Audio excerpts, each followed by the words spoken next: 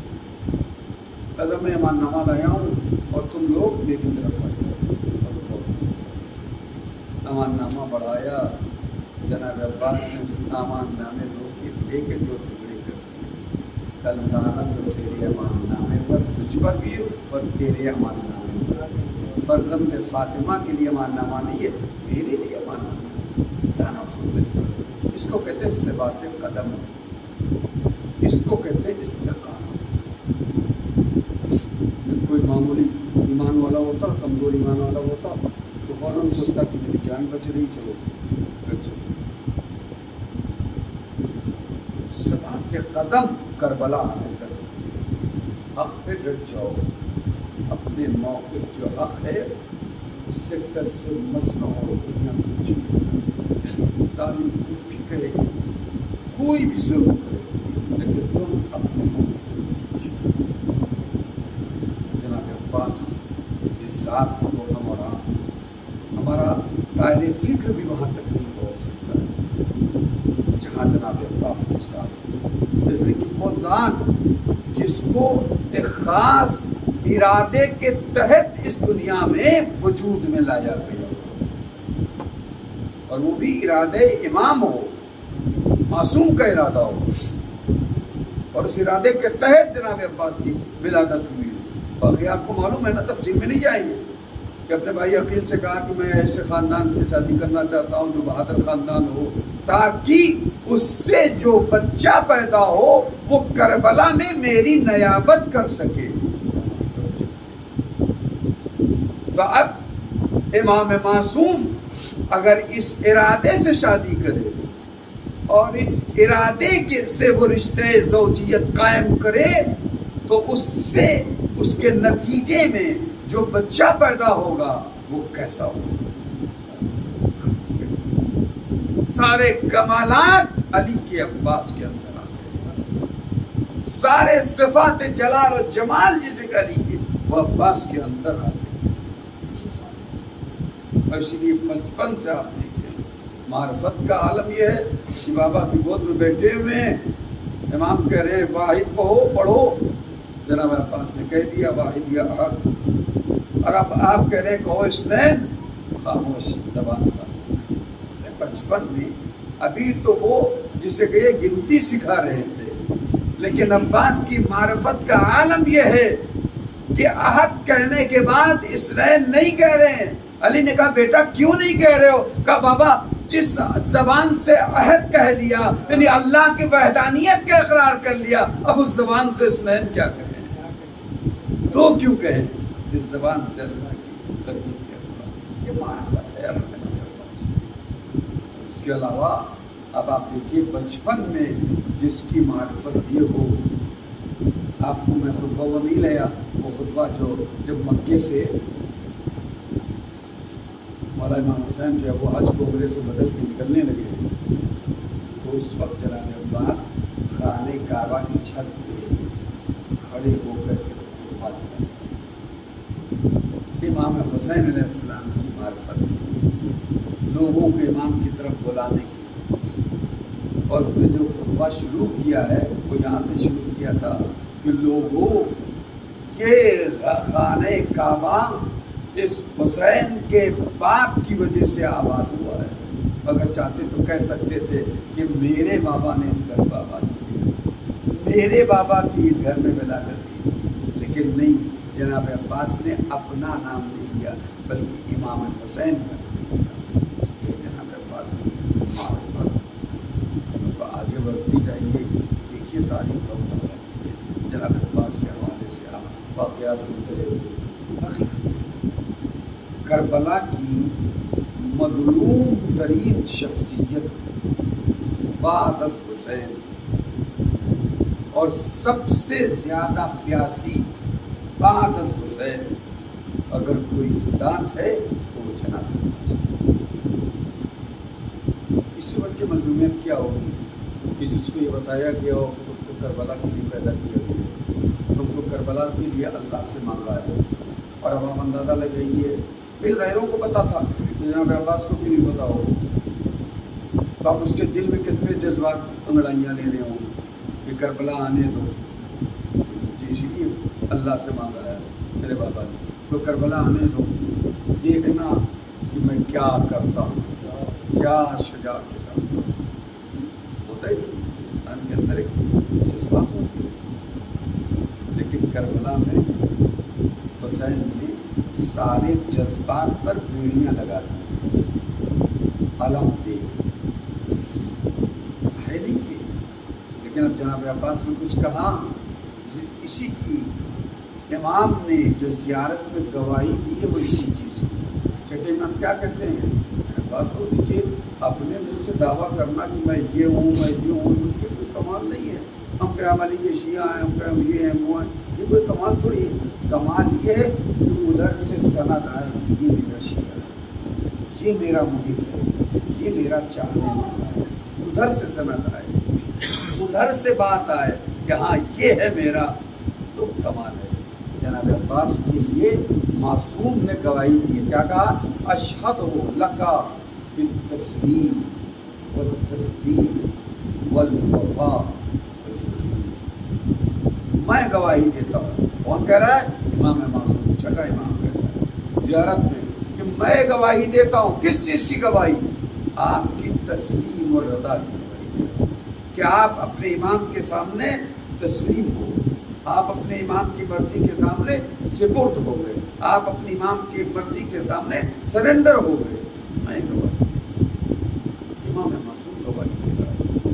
تسلیم کیا چیز ہے، تسلیم کس کو کہتے ہیں، تسلیم یعنی انسان اپنے پورے وجود کو معصوم یا دین کے حوالے کرے، اپنے پورے وجود، یعنی اب اپنا اس کا کوئی ارادہ نہیں ہے، اب اپنی اس کی کوئی پسند نہیں ہے، اب اپنی اس کی کوئی چاہت نہیں ہے، جو پسند جو چاہت جو ارادہ ہے وہ امام کا ارادہ ہے، امام جو کہیں گے وہ کریں گے، امام جو پسند کریں گے وہی ہم بھی پسند کریں گے، امام جس چیز کو نہیں پسند کریں گے اس کو ہم بھی نہیں پسند کریں گے۔ یہ جذبہ ہمارے جوانوں میں پیدا ہونا چاہیے، اور جس دن یہ جذبہ ہمارے جوانوں میں پیدا ہو جائے گا، خدا کی قسم یہ وقت کا امام ہم سے دور نہیں ہوگا۔ جس دن اپنے اندر ہم مطلق تسلیم کو اپنے اندر پیدا کریں، اس صفت کو اپنے اندر کریں۔ آج ہمارے یہاں کیا ذرا سے ہماری خواہشات، ہماری پسند اور ناپسند کے مقابل میں دین آ جائے تو دیکھیے کیسے ہم دین کو پیچھے کر دیتے ہیں، کوئی بہانے سے ہیلے بہانے سے دین کو پیچھے کر دیتے ہیں، اپنی خواہشات کو پورا کر دیتے ہیں۔ یہ تسلیم نہیں ہے، یہ اطاعت نہیں ہے امام کی۔ امام کی اطاعت یہی ہے کہ انسان پوری طریقے سے اپنے کو امام کے حوالے کرے، بس حرکت و سکون ارادہ جو بھی ہے وہ سب آپ کے حوالے ہے۔ آپ جہاں کہیں گے وہاں کھڑے ہو جائیں گے، جہاں کہیں گے وہاں بیٹھ جائیں گے، جہاں زبان کھولنے کو کہیں گے وہاں زبان کھولیں گے، جہاں زبان بند رکھنے کو کہیں گے وہاں زبان بند رکھیں گے، دنیا چاہے جتنا کھلوانا چاہے۔ اس کو کہتے ہیں تسلیم۔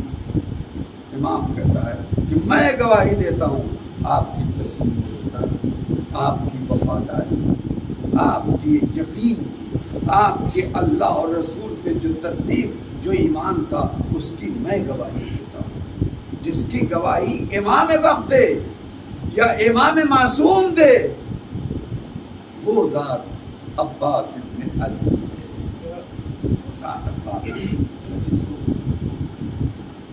خاج عباس کو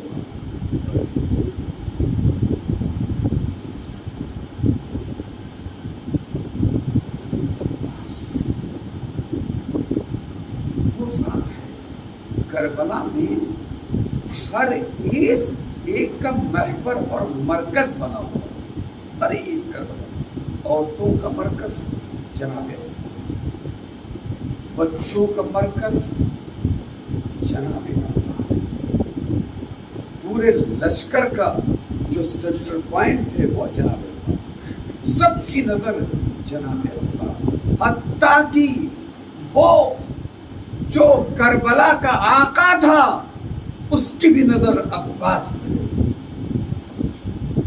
پہ، سب کچھ ہے نا کہ آپ ایک پوائنٹ لیں اور اس کے چاروں طرف ایک دائرہ کھینچیں، عباس اس مرکزی پوائنٹ کا نام ہے کہ کربلا میں سب کی نظر جناب عباس،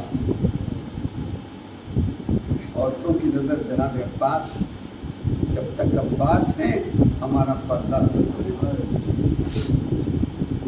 جب تک عباس ہیں ہماری عزت سلام، ہمارا شرف سلام، بچوں کی نظر عباس، جب تک میرا چچا موجود ہے، جب تک اس کی پرواہ نہیں ہے پانی ہے یا نہیں ہے، لیکن ایک امید ہے کہ پانی مل جائے گا، اس لیے کہ چچا زندہ ہے، چچا موجود، اور سارے لشکر کے لوگ وہ بھی عباس پہ ڈپینڈ ہیں، علمدار لشکر ہے، اور ہمارا علمدار لشکر وہ ہے کہ جس پہ میرا امام بھی فخر کرتا ہے، جس پہ امام بھی میرا ناز کر رہا ہے، جس کو کہہ رہا ہے بے نفسی، عباس میری جان ہے،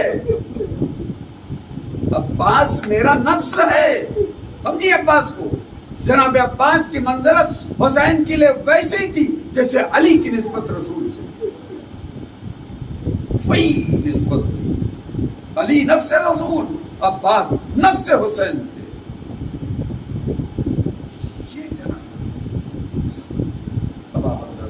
جس ذات پر سب کی نظر ہو، سب کی امیدیں جس سے بدھی ہوئی ہو،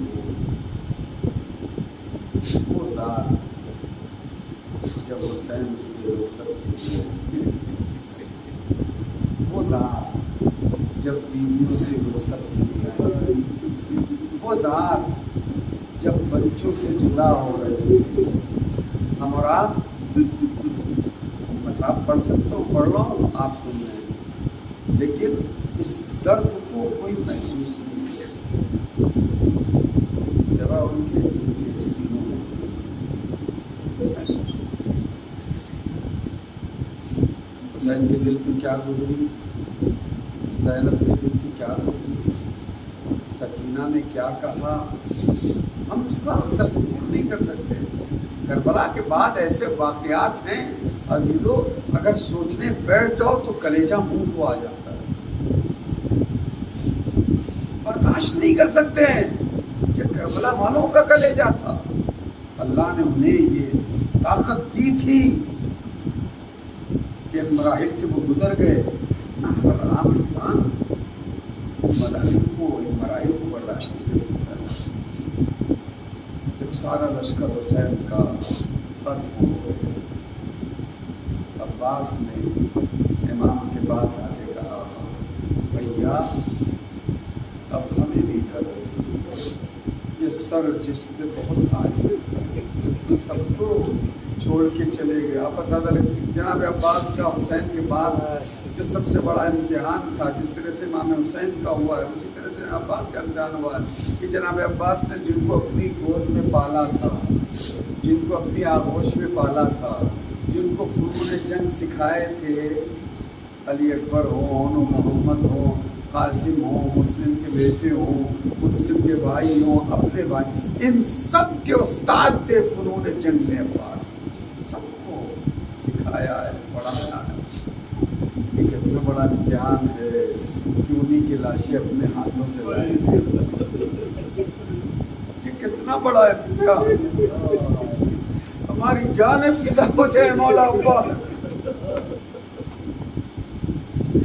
دے پرسہ دے، دل کھول کے روئے، ام البنین کو پرسہ دے، وہ ماں ام البنین جو مدینے بعد شہادت جو مدینے میں بقی میں جاتی تھی 4 قبریں بناتی تھی، یہ عباس کی ہے، قبروں کے نشان بناتی تھی، یہ عباس کے ہے، یہ جعفر کے ہے، یہ عثمان کے ہے، یہ عبداللہ، لیکن پھر چاروں نشان مٹا دیتی تھی۔ کیا کہہ کے مٹاتی تھی؟ اے عباس تمہاری ماں زندہ ہے لیکن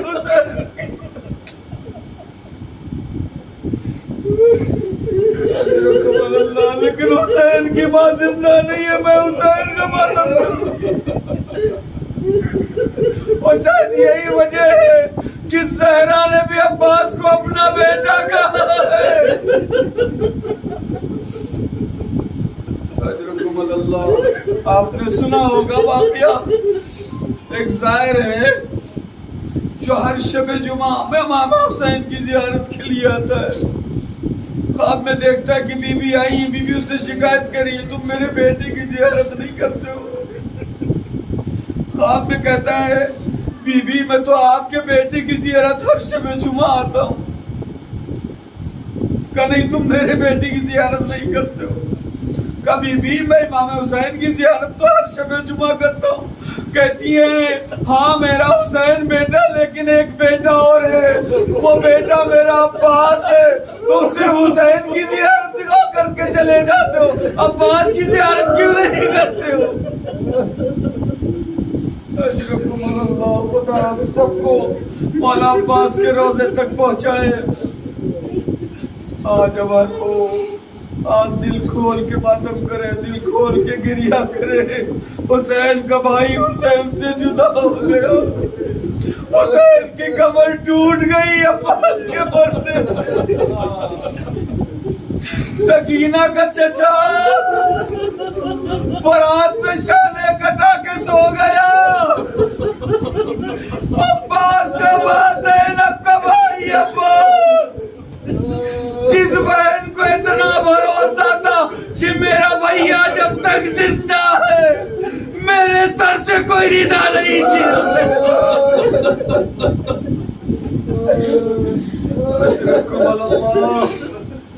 جناب عباس حسین کے پاس آتے ہیں۔ امام نے کہا بھیا تم تو میرے لشکر کے علمدار۔ ایک مرتبہ عباس نے دائیں طرف دیکھا، بائیں طرف دیکھا، کہا آقا وہ لشکر کا جس کا میں سردار ہوں۔ حسین نے سر جھکا لیا۔ ایک مرتبہ بھی گفتگو ہو رہی تھی بھائیوں کے درمیان، میں سے آواز آئی لتش لتش۔ امام نے کہا بھیا جنگ سے پہلے ان بچوں کے لیے پانی کا کوئی انتظام کرو۔ حسین آقا کا حکم تھا۔ عباس نے سر جھکا لیا۔ خیمے میں آتے ہیں، بچے عباس کے دامن سے لپٹ جاتے ہیں۔ آپ کو معلوم ہے کربلا میں حسین کے بچوں کی جو تعداد تھی وہ کم سے کم 50 اور اس سے زیادہ بھی بیان کی جاتی ہے جو حسین کے خیموں میں حسین کے بچے اور تمام لوگوں کے جو بچے تھے۔ آپ اندازہ لگائیے جب سارے بچے عباس کے قدموں سے لپٹ گئے ہوں گے تو سکینہ اپنی سوکھی ہوئی مشق لے کے چچا کے سامنے ہوگی تو عباس کا دل کیسے تڑپ گیا ہوگا۔ ایک مرتبہ جناب عباس نے کہا بچوں گھبراؤ نہیں، آقا کا حکم ہے، میں تمہارے لیے پانی کا انتظام کرنے جا رہا ہوں۔ سکینہ کو مخاطب کیا، میری لاڈلی سکینہ اپنی مشق لے کے آ جاؤ۔ عباس نے مشق لیا سکینہ سے اور باہر جب چلنے لگے تو ایک مرتبہ بیویاں آ جاتی ہیں، عباس کو گھیر لیتی ہے۔ زینب ہے، ام کلثوم ہے، عباس کی اور بہت سی بہنیں ہیں، سب عباس کو گھیر لیتی ہے۔ زینب نے کہا بھیا کہاں کا ارادہ؟ کہا آقا نے کہا ہے فرات سے پانی لے آؤ۔ زینب سمجھ گئی یہ فرات سے پانی نہیں لینے جا رہا ہے میرا بھائی، بلکہ ہمیشہ کے لیے مجھ سے جدا ہو رہا ہے۔ ایک مرتبہ اب جناب زینب نے عباس سے کہا بھیا جا رہے ہو لیکن ایک بات سن لو، میں اپنے بابا کے ساتھ ایک مرتبہ بیٹھی ہوئی تھی کہ ایک ہوا کا جھونکا آیا، ردا سر سے ہٹ گئی۔ جب بابا نے جیسے ہی مجھے بے ردا دیکھا بابا کے آنکھوں سے آنسو جاری ہو گئے، زار و قطار رونے لگے۔ میں نے کہا بابا رونے کی کیا ضرورت ہے، ایک ہوا کا جھونکا آیا ہے، چادر گر گئی ہے۔ کہا زینب جو میں دیکھ رہا ہوں وہ تم نہیں دیکھ رہی ہو۔ زینب ایک دن آئے گی، ایک دن آئے گا کہ جس دن تیرے سر سے ردا چینی جائے گی، بازو میں رتن باندھی جائے گی۔ اے میرے بھیا عباس، بابا نے کہا تھا یقین تھا، لیکن کبھی کبھی سوچتی تھی، خیال آتا تھا کہ جس بہن کے ایک بھائی ہو اسے اپنے بھائی پہ اتنا ناز ہوتا ہے، اتنا بھروسہ ہوتا ہے۔ میرے تو 18 جوانانے بری عاشق اور ان 18 جوانانے بری عاشق میں تیرا جیسا شیر تھا۔ کبھی کبھی سوچتی تھی کہ میرے سر سے ردا کون چھینے گا، میرے بازو میرے سر باندھنے کی کس میں ہمت ہے، لیکن اے بھیا چاہ رہے ہو خدا حافظ، اب زینب کو یقین ہو گیا میرے سر سے ردا چھینے گی، میرے بازو میرے سر باندھی جائے۔ رحم اللہ، خدا کسی غم میں نہ رلائے سوائے غم عباس میں۔ اللہ عباس رخصت ہوئے، مشق سکینہ کو لیا، بھائی سے رخصت ہوئے۔ حسین نے ایک ہاتھ میں علم دے دیا، دوسرے ہاتھ میں مشکیزہ ہے، ایک چھوٹا سا نیزہ ہے، بھیا صرف اس سے دفاع کر سکتے ہو۔ اللہ اکبر۔ عباس اب تک جو جوان ہوئے ہیں تو اس امید میں جوان ہوئے تھے کہ کربلا میں جنگ کروں گا۔ آج حسین نے ہاتھوں میں ہتھکڑیاں ڈال دی، جنگ نہیں کرنا ہے تمہیں، صرف دفاع کرنا ہے۔ جناب عباس برات کی طرف جاتے ہیں، فوجیں عباس کے روب سے چھٹتی چلی جاتی ہے، اور جناب عباس کے گھوڑے نے فرات میں اپنے قدم ڈال دیے اور خنکی محسوس ہوئی۔ عباس نے نیچے دیکھا فرات میں میرا گھوڑا کھڑا، اترے، اللہ اکبر، گھوڑے سے کہا تو بھی میرے ساتھ تھی، لیکن اللہ ہے وہ باوفا جانور ان ظالموں سے کتنا بہتر تھا۔ اس باوفا گھوڑے نے بھی فرات میں منہ نہیں، پانی نہیں کیا، جب نہیں شاید بے زبانی میں عباس سے کرو آقا میں کیسے پانی پیوں، میرے آقا حسین کی بیٹی سکینہ پیاسی ہے، بچے پیاسے ہیں، میں کیسے سیراب ہوں۔ گھوڑے نے پانی نہیں پیا، عباس نے بھی مشق سکینہ کو بھرا اور اس کے بعد ایک جلو پانی ہاتھ میں لیا، اور میں سمجھتا ہوں شاید دنیا کو شاید یہ دکھانا ہو کہ عباس مجبور نہیں ہے۔ آج عباس کے قبضے میں پوری فرات ہے، لیکن اب عباس چاہے تو پانی پی سکتا ہے، لیکن عباس نے پانی پھینک کے بتا دیا کہ ایسا پانی عباس کو نہیں چاہیے جس کے لیے حسین کے بچے ترس رہے، جس کے لیے علی اکبر مار دیا گیا ہو، جس کے لیے قاسم پامال ہو گیا ہو، ایسا پانی عباس نہیں پیے گا۔ عباس نے مشق بھری اور اس کے بعد فرات سے نکلے۔ بس ازاں چند لمحے ہیں، آپ کی زحمت تمام ہے۔ اب عباس جب مشق لے کے چلے، وہ آگی ہوئی فوج عباس کو چاروں طرف سے گھیر لیتی ہے۔ دیکھیے ایک شجاع کے لیے بہت مشکل ہوتی ہے، تلوار اس کے ہاتھ میں نہ ہو، ڈھال اس کے ہاتھ میں نہ ہو، علم ایک ذمہ داری ہے، اس کی بھی حفاظت کرنا ہے۔ مشق علم سے بڑی ذمہ داری ہے کہ پانی خیمے تک پہنچ جائے، اس کی حفاظت کرنا ہے۔ سچ بتائیے عباس کے پاس ڈھال نہیں ہے، عباس کے پاس کوئی ایسی چیز نہیں ہے جس سے مشق کی حفاظت کر سکے۔ عباس نے اپنے سینے کو مشق کے سامنے کر دیا، پورے جسم کو مشق کے سامنے کر دیتے ہیں۔ جہاں تک ہوتا ہے عباس مشق سکینہ پہ کوئی تیر نہیں آنے دے رہے، لیکن ظالم نے دیکھا کہ اس طرح سے عباس کی پیش قدمی نہیں رک رہی ہے،